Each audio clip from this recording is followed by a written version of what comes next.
Grace hopper नाम के पीछे एक ऐसी शख्सियत है जो सिर्फ कंप्यूटर साइंस की दुनिया में नहीं बल्कि इंसानी हौसले और सपनों के सफर में भी एक मिसाल है। उनका सफर आसान नहीं था, लेकिन उन्होंने हर चुनौती का सामना एक मुस्कान के साथ किया, अपनी जगह बनाई और दुनिया के हर एक इंसान के लिए एक मिसाल बन गई। ग्रेस हॉपर का जन्म 9 दिसंबर 1906 को न्यूयॉर्क सिटी में एक आम परिवार में हुआ। बचपन से ही वह बहुत क्यूरियस थीं। हमेशा चीजें खोलकर देखना और उन्हें समझने की कोशिश करना उनकी आदत थी। लेकिन 20वीं सदी के शुरुआती दिनों में एक लड़की का इस तरह से साइंस और टेक्नोलॉजी में दिलचस्पी लेना समाज के नजरिए में अजीब माना जाता था। समाज के स्टीरियोटाइप्स और लड़कियों को यह नहीं करना चाहिए जैसे डायलॉग्स ने उनके सपनों को मारने की कोशिश की। लेकिन ग्रेस अलग थीं। एक बार उन्होंने अपनी माँ से कहा, मैं दुनिया की पहली लड़की बनूंगी जो मशीन कैसे काम करती है यह समझेगी। उस वक्त यह सपना एक मजाक लगता था, लेकिन उन्होंने अपने सपने का दामन कभी नहीं छोड़ा। उन्होंने गणित में डिग्री हासिल की, लेकिन यह आसान नहीं था। एक औरत का गणित में टॉप करना तब लगभग असंभव था। हर क्लास में उन्हें स्टूडेंट्स और टीचर्स से अलग नजरों से देखा जाता था।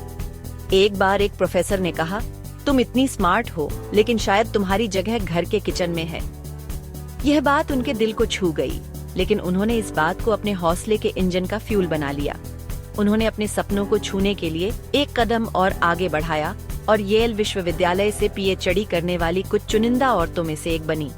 लेकिन यह सिर्फ शुरुआत थी। 1943 में जब दुनिया वर्ल्ड वॉर II की आग में झुलसी हुई थी, ग्रेस हॉपर ने अपना सुरक्षित अकादमिक करियर छोड़ दिया और यूएस नेवी ज्वाइन करने का फैसला लिया। वह 37 साल की थीं, एक ऐसे समय जब ज्यादातर लोग सोचते हैं कि नए सफर शुरू करने के लिए देर हो चुकी है। नेवी में जाकर उन्होंने कंप्यूटर और कोडिंग के क्षेत्र में अपनी जगह बनाई, लेकिन यहाँ भी आसान नहीं था। उन्हें कहा गया, कंप्यूटर सिर्फ कैलकुलेशंस के लिए है और कोडिंग एक बर्बाद समय है। ग्रेस ने जवाब दिया, कंप्यूटर सिर्फ कैलकुलेशंस के लिए नहीं, इंसानी जिंदगी बदलने के लिए है। उन्होंने दुनिया के सबसे पहले कंपाइलरों में से एक बनाया, एक ऐसी टेक्नोलॉजी जो ह्यूमन रीडेबल लैंग्वेजेस को मशीन रीडेबल बनाती है। आज जो भी कोड लिखा जाता है उसकी बुनियाद ग्रेस हॉपर के काम पर टिकी है। ग्रेस हॉपर के काम के बीच एक छोटी सी कहानी उनकी लेगेसी का एक हिस्सा बन गई। एक बार उनका कंप्यूटर काम करना बंद कर गया। जब उन्होंने मशीन चेक की तो एक मच्छर कीड़ा वायरिंग में फंसा हुआ था। उसने इस कीड़े को निकाला और कहा, मशीन को डिबग करना पड़ा।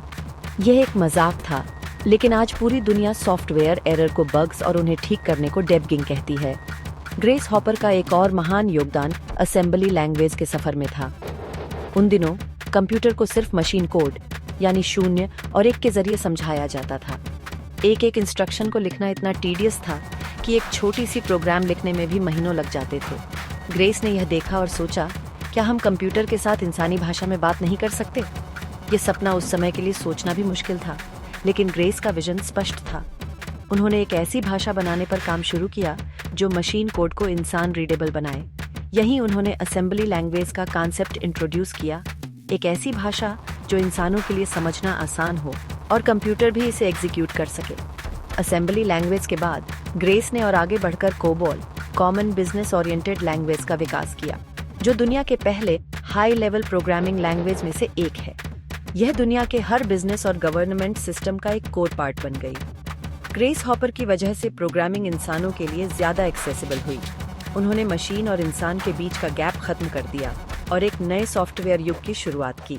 ग्रेस हॉपर ने अपनी जिंदगी में बहुत सारे पुरस्कार जीते। उन्हें presidential medal on off freedom से भी नवाजा गया। लेकिन वह कहती थीं, सबसे बड़ा सम्मान वह होता है जब एक स्टूडेंट कहती है कि मैंने उनकी जिंदगी बदली। अपनी आखिरी जिंदगी में उन्होंने हर नए इंजीनियर को प्रेरित करना अपना मिशन बना लिया, लेकिन वह अकेली महसूस करती थीं। वह हमेशा कहती थीं, मैं खुश हूं कि मैंने दुनिया को बदला, लेकिन अफसोस है कि दुनिया समझने में इतनी देर लगाती है। ग्रेस हॉपर का सफर सिर्फ एक इंजीनियर का सफर नहीं था, यह एक इंसानी जज्बे की मिसाल थी। एक लड़की जो सपने देखती थी और समाज की दीवारों को तोड़कर उन्हें पूरा करती थी। उन्होंने दुनिया को दिखाया कि जेंडर, उम्र या स्टीरियोटाइप्स किसी को रोक नहीं सकते। उन्होंने एक बार कहा था, the most dangerous phrase in the language is we've always done it this way. ये लाइन सिर्फ उनकी कहानी नहीं, हर उस इंसान की कहानी है जो बदलाव लाना चाहता है। आज भी जब हम अपने सपनों को लेकर डाउट्स में होते हैं, तो हमें याद करना चाहिए ग्रेस हॉपर को, एक ऐसी औरत जो रुकी नहीं, झुकी नहीं और दुनिया को बदल दिया। उनका सफर हर एक इंसान के लिए एक मिसाल है जो जिंदगी में कुछ करना चाहता है। ग्रेस हॉपर का नाम उनकी कहानी जितना ही अमर रहेगा।